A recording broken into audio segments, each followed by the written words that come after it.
आप देख रहे हैं भवानी टाइम्स। उप प्रादेशिक परिवहन विभाग आरटीओ के कर्मचारियों ने अन्य मांगों के अलावा योजना को लागू करने की मांग को लेकर अनिश्चितकालीन हड़ताल का आह्वान किया है। इस हड़ताल में गोंदिया जिले के 31 कर्मचारी शामिल हुए हैं। सरकार ने 23 सितंबर 2022 को उप प्रादेशिक परिवहन विभाग के लिए एक सरकारी निर्णय जारी किया और कर्मचारी संघ का 6 साल का लंबा संघर्ष सफल हुआ। सरकार के इस फैसले से कर्मचारियों में निराशा का माहौल है क्योंकि पदोन्नति के अवसर बहुत कम हैं। लेकिन पिछले 2 वर्षों में कुछ तकनीकी मुद्दों के कारण योजना के कार्यान्वयन में बाधा उत्पन्न हुई है।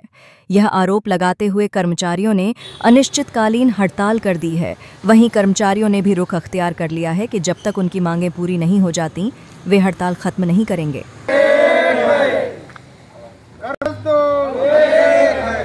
असा कसा देत नाही, घेतल्याशिवाय राहत नाही। हमारी मांगे, हमारी ताकत, हमारी यूनियन, हमारी यूनियन, हमारी यूनियन, हमारी ताकत, हमारी यूनियन, हमारी ताकत। हम सब एक है, हम सब एक है, हम सब एक है। हमारी मांगे पूरी करो। कर्मचारीचा विजय असो, विजय असो। मोटर वाहन कर्मचारी संघटनेच्या एकजुटीचा विजय असो, विजय असो।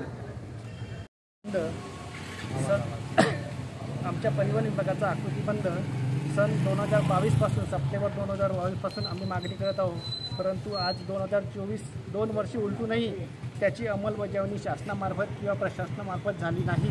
प्रशासन या गोष्टीकडे वारंवार दुर्लक्ष करत आहे। आम्ही अनेकदा मागणी करूनही कर्मचारी हा मोठा अन्याय आहे।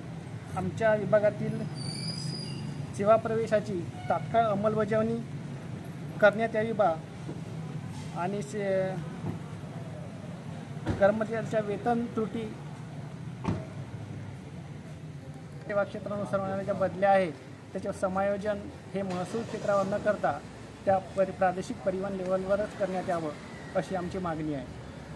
वर्षापासून मोटर वाहन विभाग कर्मचारी संघटना पदाधिकारी महाराष्ट्र राज्य मुंबई श्री सरसापे सर आणि त्यांचे सोबतचे सहकारी यांनी बरेच निवेदने प्रशासनाला आणि शासनाला पण दिलेली आहेत, पण अजूनपर्यंत आमच्या ज्या मुख्य मागण्या आहे त्याच्यामध्ये आकृतीबंधाची अंमलबजावणी आहे, महसूल विभाग धोरण जे राबवलेलं जात आहे शासनातर्फे ते अन्यायकारक आहे ते दूर व्हावं, सेवा प्रवेश नियमाची तात्काळ अंमलबजावणी आणि सेवा प्रवेशातील जाचक अटी आणि जे आरआरचे नियम आमच्या वरील स्लिपिंगाकरता आणि इतर वरच्या पदाकरता आरआरचे जे म्हणजे रिक्रुटमेंट रूल्स ज्याला म्हणतो आपण ते रूल्स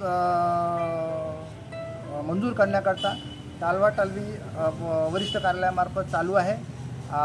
इतर अशा मागण्या पुन्हा आमच्या कर्मचाऱ्यांच्या वेतनामध्ये बऱ्याच त्रुटी आहेत। इतर विभागामध्ये प्रशासकीय अधिकारी कार्यालय अधीक्षक या पदांना मोठ्या वेतन श्रेणी आहे, पण आम्ही एवढा मोठा महसूल शासनास दररोज याच्यामध्ये आम्ही शासनाच्या महसुलाला रोज जमा करतो। आमचे कर्मचारी अहोरात्र राबतात, काम करून शासनास महसूल जमा करून देतात, पण आमच्या मागण्याकडे गेल्या 6 वर्षापासून दुर्लक्ष होत आहे। 22/9/2022 पासून आमचा आकृतीबंध जो मंजूर पदांचा आहे तो आकृतीबंध लागू झाल्यानंतर सुद्धा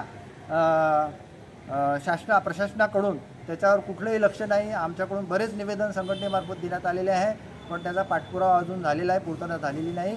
त्यामुळे आमच्या संघटनेने महाराष्ट्र राज्य मुंबई कर्मचारी संघटनेने हा संप करण्याकरता आगाऊ निवेदन दिले होते आणि आगाऊ निवेदनसुद्धा देऊन 19/9/2024ला पदाधिकाऱ्यांसोबत मुंबई येथे परिवहन आयुक्त कार्यालयात बैठक झाली, पण सदर बैठक फिसकटली, मागण्या मंजूर झालेल्या नाही।